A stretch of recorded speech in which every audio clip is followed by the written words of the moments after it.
Hello, hello. I'm Jessica Miller-Merrell, and I'm the founder of Workology and the creator of ACE the HR Exam. I'm on a mission to help HR professionals ace their HR certification exams with both SHRM and HRCI.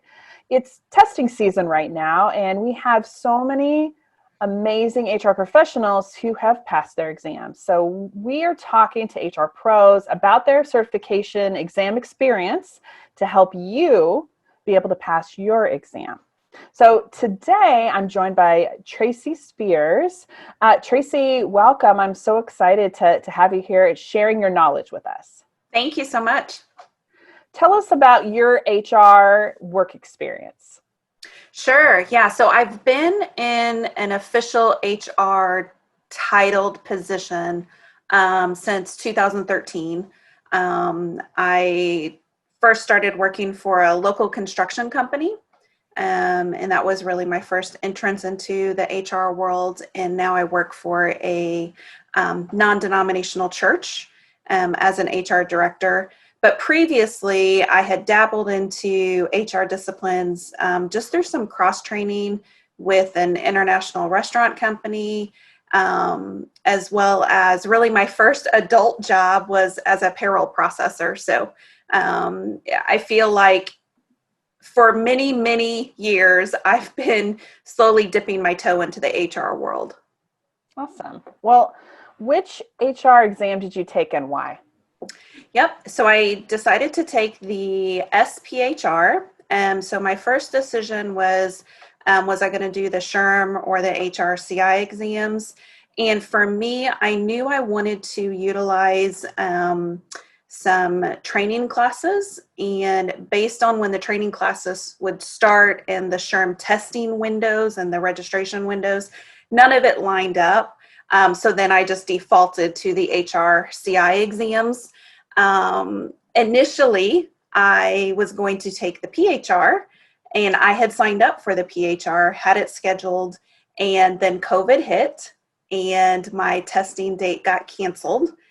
Then that actually afforded me some additional time to do more studying and just contemplation about, really which level of exam should I take.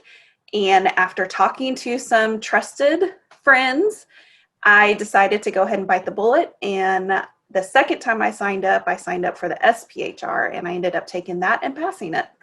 Awesome. Well, congratulations on passing your exam. The SPHR, that is hard stuff. Yes. Well, let's talk about the exam when you took the test. What topics or questions tripped you up the most? I don't know that there was really specific questions that tripped me up. It was more how the questions were worded.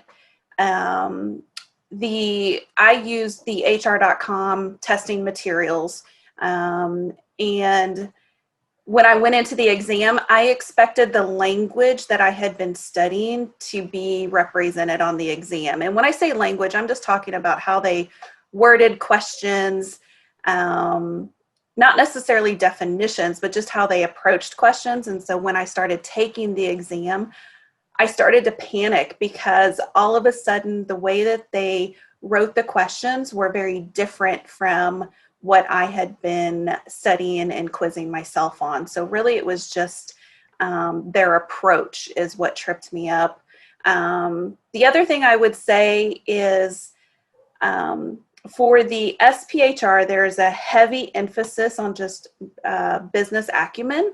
And so in the HR.com materials, it's unit 1, and they tell you that that's going to be like 40% of the test. It is 40% of the test. There's a lot of it. And what I found myself getting confused on is which voice was I answering the question from? Was I answering the question from, say, a CEO, COO perspective, or was I answering it from the HR perspective? And I don't know what the right answer is to that one. All I know is I passed, so whichever one I used worked, but that was really a confusing part for me. You talked about your test being canceled. So let's talk about your testing experience. Yep. Did you do remote testing or is it in person, and were there any surprises? Yeah, so I was kind of freaked out about the remote testing possibility. I was concerned about just the reliability of an internet connection. And at the point that I was scheduling my test, there wasn't a lot of information about what the remote testing experience was going to be. So I'm thinking, oh my gosh, am I going to have to clear out a room so there's nothing in my room? And what about scratch paper? Am I going to be able to use scratch paper or not? So I was very anxious about that. So I just decided to do in-person testing once it opened back up. So that's what I did. And it was a very normal environment. I mean, if you think back to exams you had to take in college, I mean, same type of thing.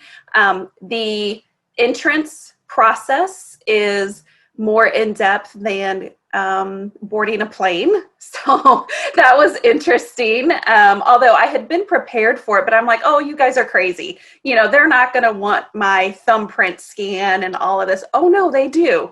They do. So that was just interesting. The actual testing environment, they give you headphones that you can use.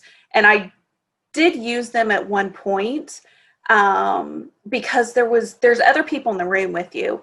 And I was hearing them move around. Somebody was tapping their foot. I heard somebody typing on their keyboard like really fast. I'm like, are they writing an essay? What are they doing? Because people are taking all sorts of different exams. So that was distracting to me.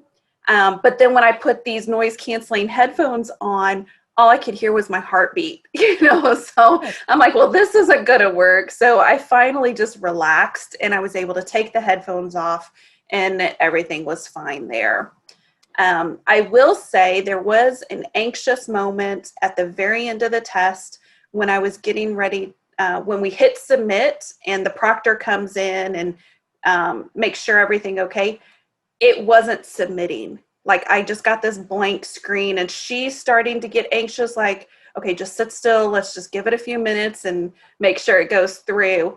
And those were probably an anxious, 60 to 90 seconds. Like, oh my gosh, am I going to have to do this again? But it finally went through. Good. Did you have to wear a mask during your test? Yes. Mm-hmm. Okay. Yep. I've heard some folks that were surprised and it gave them a lot of anxiety because they didn't realize that they were going to have to wear a mask during which is why I'm asking. Yep. Yeah. Finish the sentence. I wish I had more time studying about blank. For me, I would finish that sentence with situational questions. It's really not a specific subject. I was anxious. I'm not familiar with union stuff. And so I was spending a lot of time just making sure I knew my union stuff. And I didn't have a single union question on it. And so I would say that it is just situational questions. Okay. What advice anything else that you'd like to offer someone who's studying right now for their SPHR certification exam? I would say definitely study. When people say that this is the hardest exam that they've taken, it is a hard exam. And once you pass, it's a huge achievement. So make sure that you are spending time on that and it is focused time and you're not cramming for it. The other thing I would say is trust yourself. Remember that you know the stuff. You have the work experience likely that you can apply to it. And so just trust yourself when you're going in there. Awesome. Great advice. And thank you so much for taking the time to share with us your insights. And again, congratulations on passing your SPHR. That's awesome. Yay. Thank you.